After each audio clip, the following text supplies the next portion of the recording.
good and bad happens to all of us. So the fact that something bad is happening to you does not mean you're a bad person. You could be a good person and something bad could happen to you.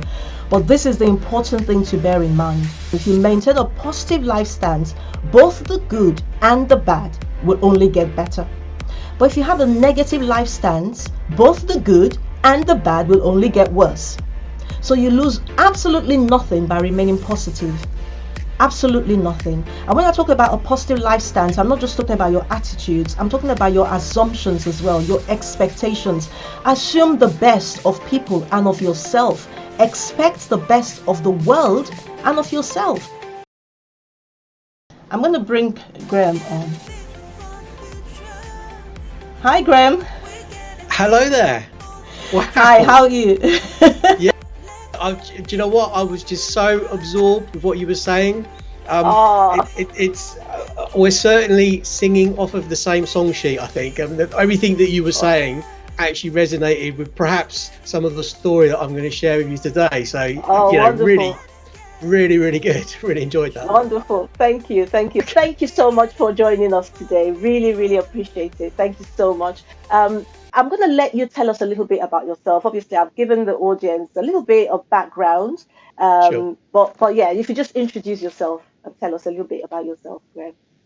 Yeah, well, firstly, thank you for inviting me on your show, and hopefully what I have to say will be interesting or will give some of your viewers something to think about. But yeah, my name's Graham. I'm a photographer. I have two sides to my business. I do weddings on one side, and I also have a business kind of side. So it's things like headshots and brand photography and sort of behind the scenes storytelling, basically, for businesses to help them sort of stay visible and keep on top of what they're seeing in terms of visual content and things like that. So I do a lot of that kind of work. Yeah. I mean, I've been in business for 10 years now. And yes, correctly, as you said earlier, I was in the police.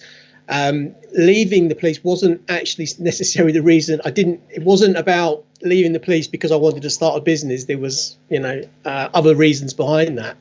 So yeah, that's me at the moment. Yeah. Okay. No, really interesting.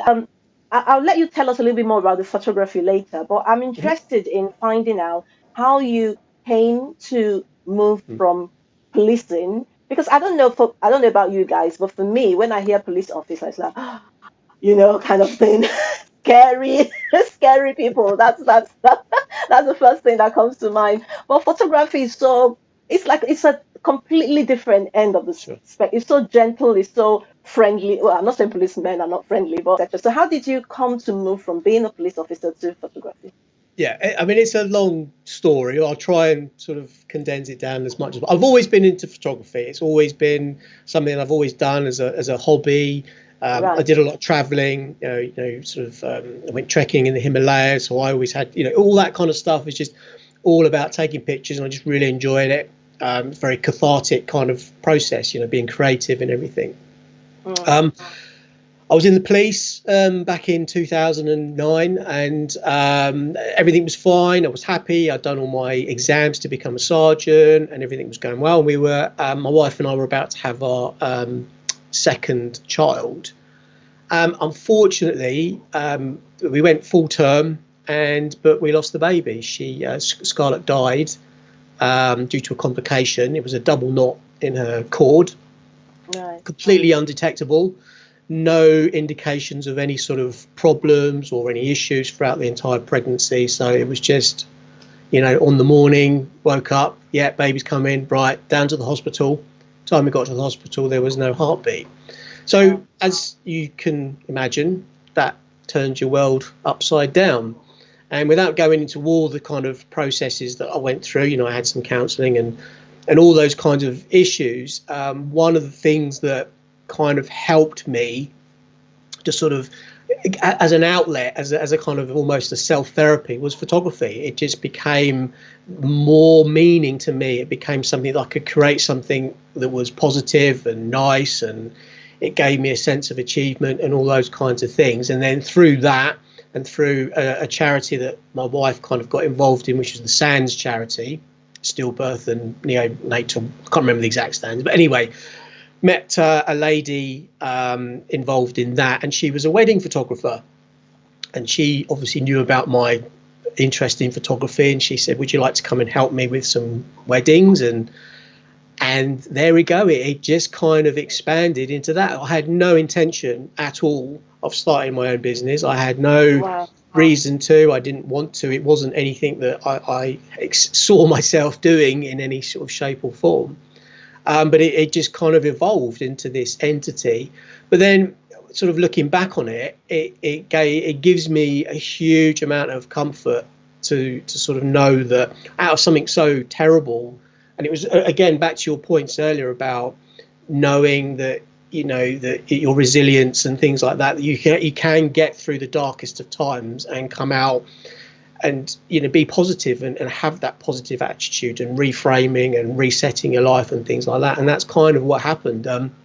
Having said that, a couple of years ago, it kind of, a lot of the bereavement resurfaced, and I was going downhill quite rapidly in terms of my mood and my attitude. And, I was diagnosed with depression. I was having anxiety problems, and but then I found the charity Strongmen, which basically was that point that you said about reaching out. It's a charity, again, it's for men specifically who've been through bereavement and have been affected sort of mentally because of that. And it's about, again, very much to the stuff you were saying about, using your life, being healthy, sort of physical activity, getting outside, sharing those kinds of things, but not woo-woo in the sense that, it's a guy thing, and it tends to be a little bit more, you don't like to talk about things as a bloke. And I think that kind of got me over that. And then that was, as I say, a couple of years ago. And then since then, it's just, the decision came from that to sort of, I just wanted to reset my life, what was positive about my life, and that was to spend time closer with my family. So that's when I made this sort of transition from leaving that old style to where I am now. Right. So you continued in the role of a police officer until 2 years ago. Is that what you're saying? Yeah, a few years ago, that was it basically. So it was more of a hobby that I got paid for rather than treating it as a business as such. Yeah. But then I think that it's expanded quite rapidly, although the COVID obviously affected things quite a lot. And but the decision was to sort of take some time out from the police and decide what I wanted to do. Spending time with my family was the priority more than anything, even more than the photography business.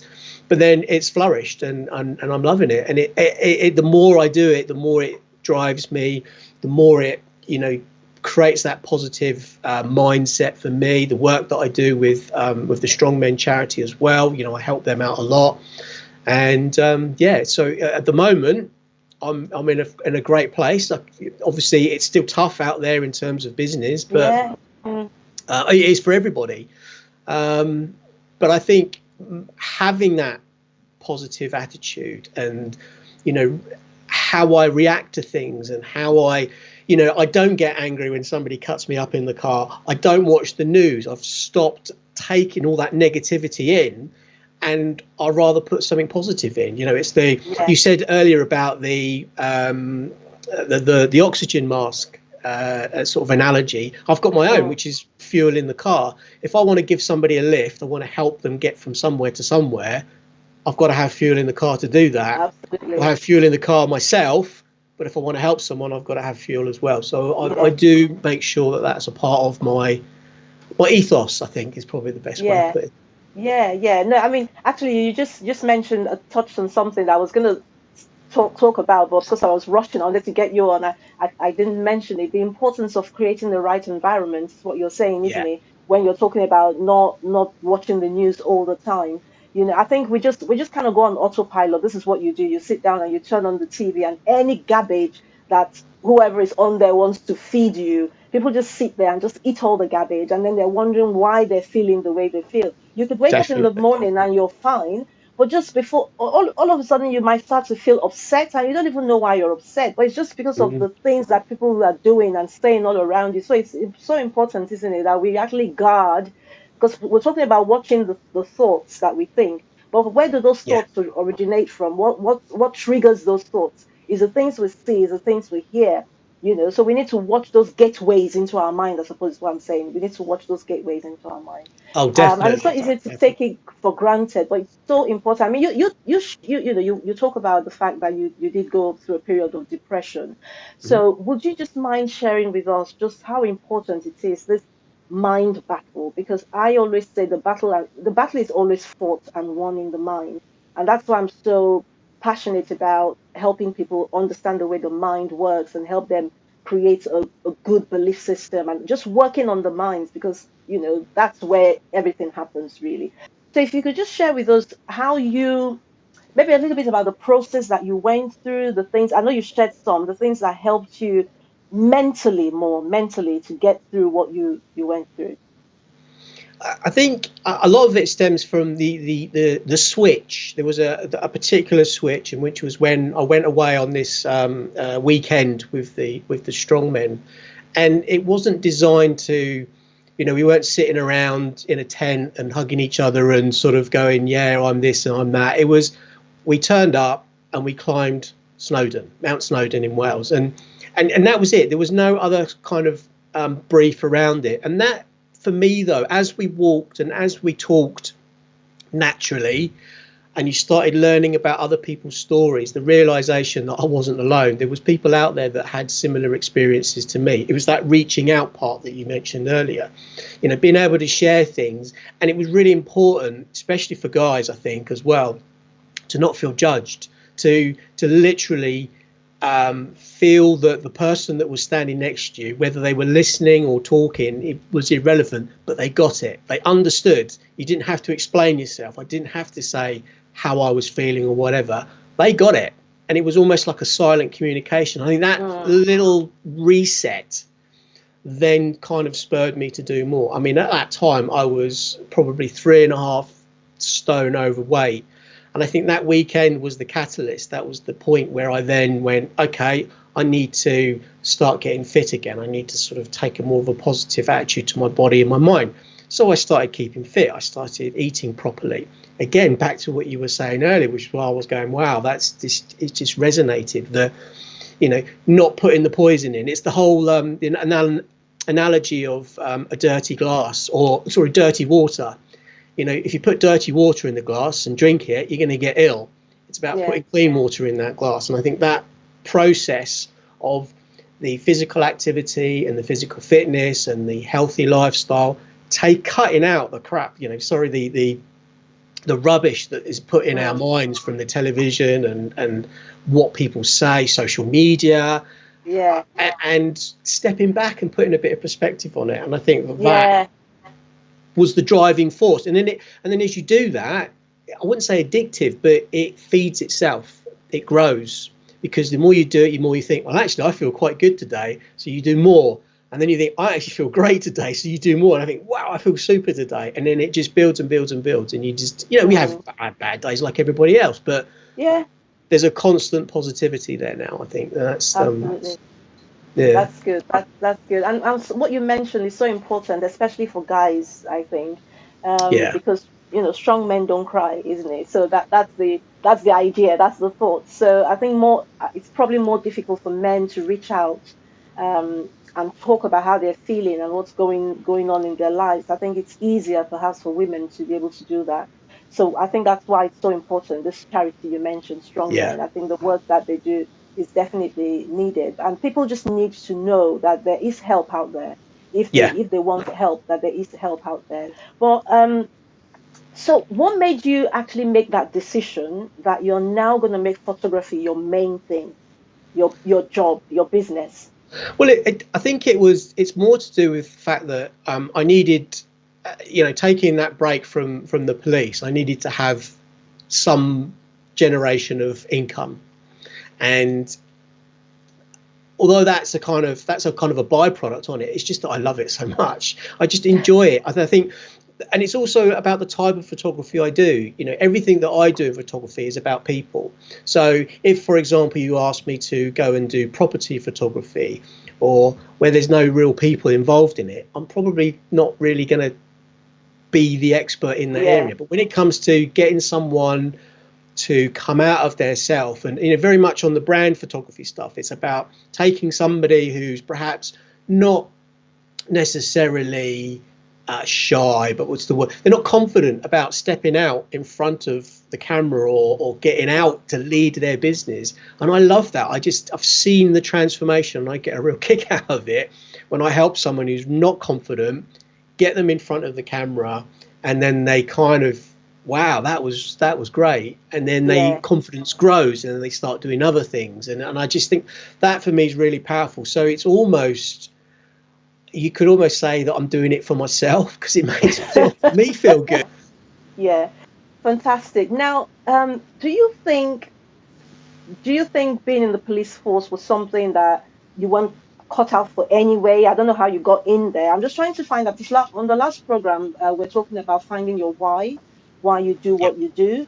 Do you think that maybe this is where you should have been all along, and you just finally arrived here? Or how do you want to talk into that a little bit? That's a really good question. I think it moves with you, the whole reason why. But I think there's an underlying thing in all of it, and that is to serve and help. And I think that would be where the police stuff comes in. You know, I wanted to serve the communities. I wanted to help people. I wanted to catch bad guys, and I wanted to drive a car with woo-woos on. But, you know, why not? Yeah, why not? But it was all about helping. And I think that is the underlying why. Perhaps I didn't realise it throughout the whole period. The fact that the photography is more creative, and I can still help people, but in a different way. I see so many fantastic businesses, you know, I'm in various networking groups, and that's obviously how we met, through networking. And I see these great people, with passion and purpose about what they're doing, but nobody's seeing them, nobody's hearing them, or not enough. So I see it as kind of like, my purpose is to say, well, I'm going to help these people raise their game, you know, get out in front of their brands, get out in front of their businesses, so that they can lead the way, so other people can then see how great they really are. And I think that's kind of, you know, and again, it's that serving and helping people. I think that's the underlying why. So great question. I love asking that question, because I always like to see how, because I always believe that the purpose plays together with the strengths and your interests, and it all comes together very nicely over a period of time, of course. So I always like to find out how people arrive where they arrive, and just maybe see the thread throughout, and how they were able to now tie it all together. It's always interesting for me, because, like I say, purpose is something that's quite important to me, and I'm fascinated with just how people discover that, and their journey in discovering that. Very, very interesting. If you don't mind, I'm going to get you to share some photographic tips with us before we finish. Sure. But I want to ask some questions, that some of the questions I always ask my guests, so you can just tell us your answers. What's your life's passion? If you have one, what would you say is your life's passion?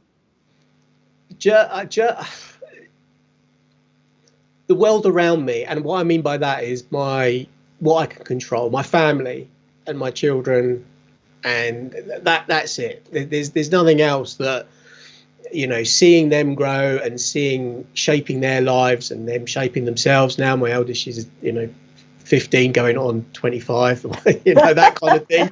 And it's just, I think that's probably my life passion. That's what it is for me. It's that purpose as well, connected to having a purpose in life. And I think back a few years ago when I'd hit rock bottom, I'd lost my purpose. I'd lost the sense. Although the photography was still there, I wasn't a nice person. I was a horrible person to be around. You know, I've had people subsequently come up to me now and go, wow, you were a real not very nice person, in less polite words. But now they, you know, wow, you've completely changed. You're a different person. But my argument is, I'm not a different person. I am who I'm supposed to be.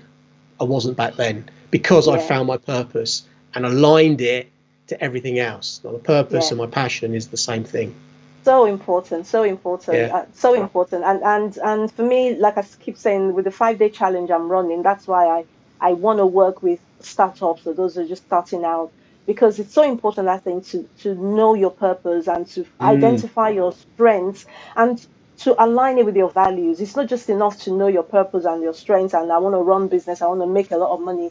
Values are so important. A value-based business will go further than any other because Spot you on. you you know, yeah, you know what you're doing and you're not fighting against yourself. There's no conflict. Everything is harmonious. Everything is working together for what you want to achieve. For me, that's so important because life is about all of those things, isn't it? It's about family, it's about friends, it's about enjoying yourself. It's not just about the business making money.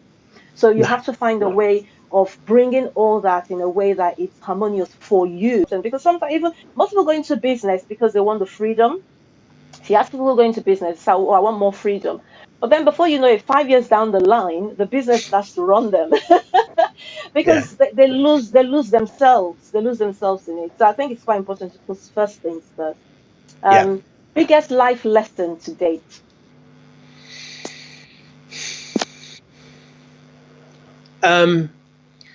Well, it's going to be that it's not the end when you think it might be. I think Oh that yeah, it resonated what you said earlier about, you've got strength in there that you don't realise. When you wake up and you think, I cannot go on, I can't see where I'm going, what do I do? But now knowing that it's not the end and that I can have so much horrible stuff happen because losing a baby is right up there. And I think that I can't not feel it. I can't not feel those feelings, but it's about acknowledging those feelings and dealing with it instead of hiding it away and sort of trying to deceive the grief. And I think that's what I was doing for a long time. I was deceiving mm, it through mm, other things, through the photography. But now I realised that I just needed to sort of, tackle it and deal with it. yeah, But it was a scary prospect. It's a scary yeah, thing to revisit those yeah, things. But my biggest life lesson is that you can do this. Everyone can do this. It's in you to do it. You may need a helping hand. You need to reach out to people that get it, that understand, which is why I do very much support the Strongmen charity, and I'll do what I can to help them and support them, and mm, because that's what they did for me. They were there. They were that who I reached out to. yeah. No, that Definitely. that's so powerful. I mean, I felt a bit emotional as you're speaking, actually, because I know that it can be tough when you're actually going through stuff. It Yeah. can be very difficult, and sometimes it can be really difficult to see the light at the end of the tunnel, and you Yeah. can just feel like the easiest thing for me to do is just shut my eye and never open it, and just never have to deal with this. Well, guys, the truth is, and Graham, you're a living testimony, and it's no coincidence that you're on the show today when I'm talking about resilience. But guys, you can absolutely take it. Hindsight, they say, is a powerful thing. If you didn't come through what you came through, Graham, you would never be able to sit there and tell us what you're telling us right now. And No. that's why it's important that you understand that you have what it takes, because 5 years down the line, you may have to be telling somebody else who's going through stuff, you can take it, you can make it, you can do it. Okay, so that's how our lives are all intertwined. We're all connected somehow, and what you go through can be a blessing to somebody else. So it's important that you make it. It's important that you make it. Absolutely. Most And sharing that. embarrassing. And Yeah, sharing yeah, it, sharing that yeah, story. yeah. It's, I've been asked a few times to, I don't know if you were aware of it, but I put in to do a TEDx talk and I got accepted. All And right. although it got sort of postponed and everything because of Oh, I did COVID, see that on LinkedIn, I yeah, think. Yeah, but yeah. it was very much about, I didn't think I had anything to say. um, but then I thought, if I just help one person, if one person listens to my story and go, do you know what? That sounds like my life. And they're over there and I'm here. There's a route through. You can get it. You can do it. And I Yeah, think that's, yeah. it's important to be part of that. That's great. That's awesome stuff. Most difficult thing you've ever done? Well, it's probably the same thing, to be fair. Yeah, I would have thought so. Yeah, it's one of the same thing. It's probably the hardest thing that I've had to go, and in a sense, you still go through it because Mm, it never goes away. But it's about managing it and dealing with life as it comes. You said it earlier about life is hard, and sometimes it throws really horrible things at you. But being a little bit more pragmatic, a little bit more almost stoic about things, about looking at not emotionless, but at the same time accepting for what it is. okay, final question. What does success mean to you? The success for me is being able to work when I want, with who I want, where I want, and how I want, to support the lifestyle of my family, and give them what they need and support them. And I think that Okay, so it is freedom then. It is the freedom to be able it to is do that. freedom. Yeah. Mm, It is freedom. But it's not in the sense that I don't want to do anything. I want to work. I want to help people. I yeah. want Yeah. No, I understand. Yeah. but I'm successful because I get to do and help other people. And if that means I can do that, help people. If that means being successful in business or whatever, then that's great. That's a great Right. Okay. byproduct to have. Yeah, Okay. So success for you is being able to help people in a nutshell. yeah, While and just while having that attitude of gratitude and yeah, and family, having a family wonderful family to support, share it with. freedom. Yeah, all of those things. Fantastic, fantastic. Thank you so much, Graham, for coming on the show today. I've thoroughly enjoyed it. Thank you so much. Me too. But It's been great. before you go, I mean, we can't have a professional branding photographer on the show and not get any free tips from you. So if you could just, what would be your? I'm not gonna ask for too much. Just three top tips that you would give us. Three top tips. Yeah. It's there's so. I think with photography, what photography is all about is light. It's all about light. Before anything else, having good, clean light is so important. That's Mm, what people comment on my sort of video quality. Yes, I've got expensive cameras, I've got expensive lenses, but it's about the light. Having that good light, having it in the right place is just so important. Natural light is always going to win, in my opinion. I'm not. Other yeah. photographers are going to say something different. If I can shoot natural light, I will. But I use um, sort of lighting equipment to achieve different effects and things like that. What I would say from a brand perspective, which is quite important, is it's not just about having pictures. It's thinking about the wider story, because it's all about storytelling for photography, for me anyway. It's about thinking about what story you're trying to tell and who is it for. So in terms of that is, who are your ideal clients? Who do you want to work with? Who's your audience?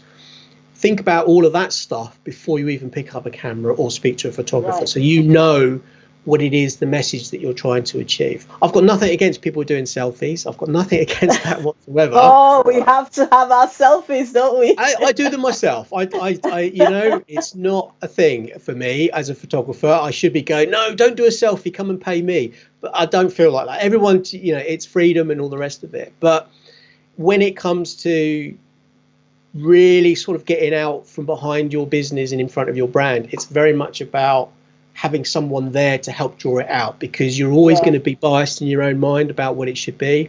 If you get Mm, that extra pair of eyes looking at it, working together, on what story you're trying to tell, that's the key thing. So I guess lighting from a practical perspective, looking for yeah. good light, but it's really about the story. What are you trying to tell from this photograph? If you're going to take a picture, Yeah. what is the story behind this picture? Think about that. Think about And that. yeah, think about the stories. That's what I do. Yeah. I I know like to the tell I, stories. I know the lighting is very important. I'm still trying to get the lighting right on this show.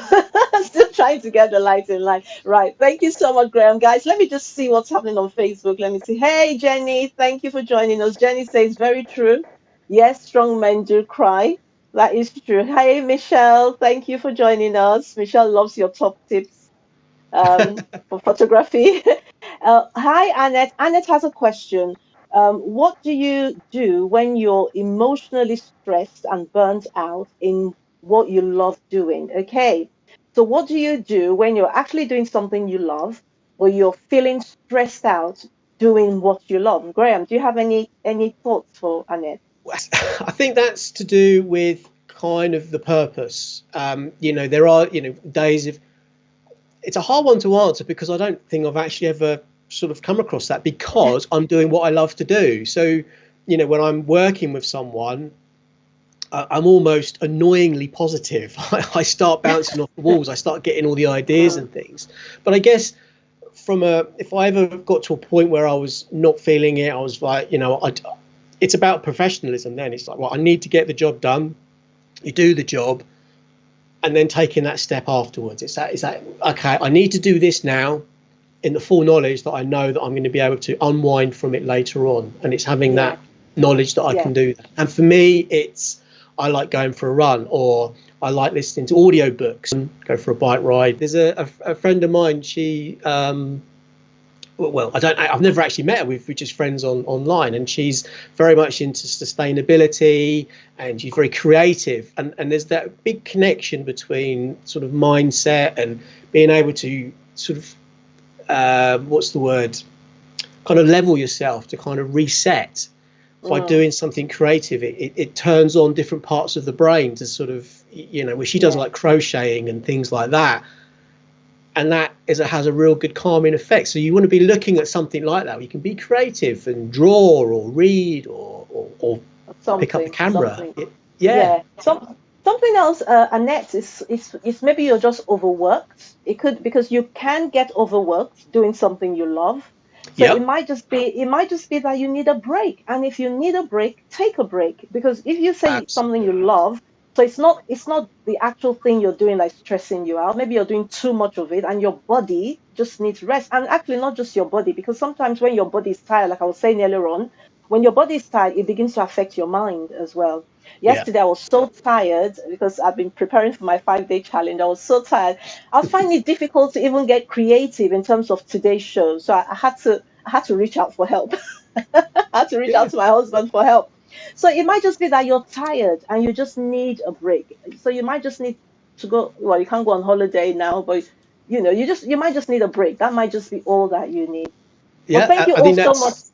Yeah, sorry. I think there's actually a really, really good point to that. And that is, when you do feel like that and you've got work to do and you need to do it, don't give yourself a hard time when you just say, do you know what? I'm going to stop now. I'm going to have a rest. I'm going to reset.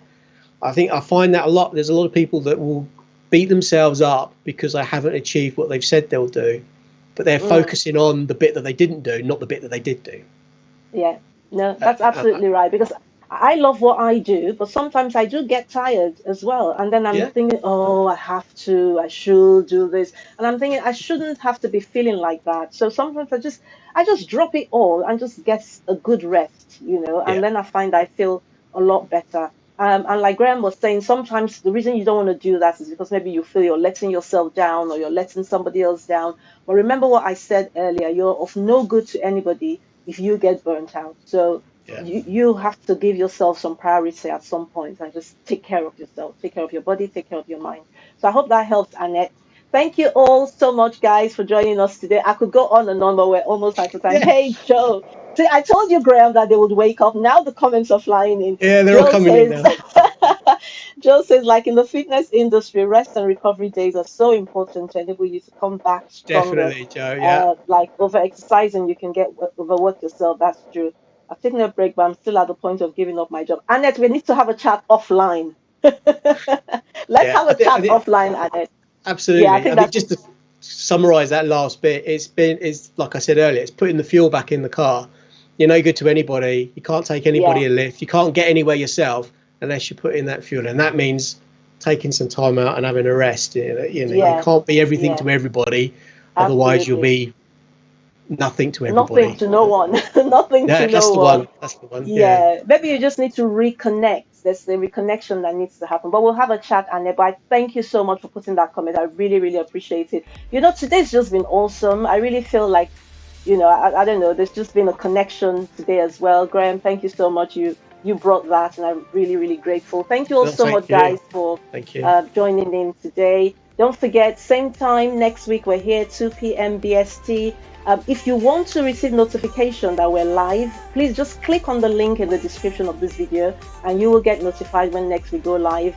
and take that link and tell someone about the 5-day challenge. Don't let them miss out. But thank you all so much for joining. Really, really appreciate it. Thank you so much again, Graham, for joining us. Thank you, Bye and bye, thanks for everyone. everybody listening. Thank you. Thank you all. Bye bye. Have a great weekend.